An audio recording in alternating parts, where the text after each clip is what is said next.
तसं पाहिलं तर लौकिक अर्थानं शिक्षणाचा आणि श्रीमंतीचा फारसा संबंध लागत नाही असं दिसतंय.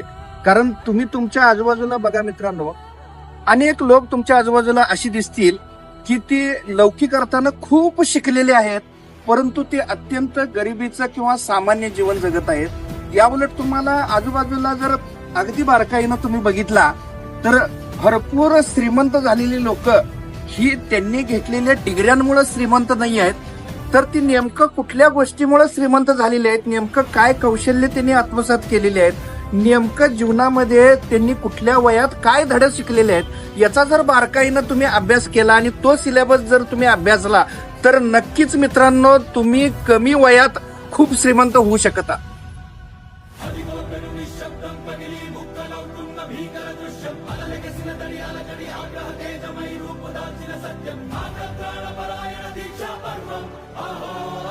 तसं पाहिलं तर लौकिक अर्थानं शिक्षणाचा आणि श्रीमंतीचा फारसा संबंध लागत नाही असं दिसतंय.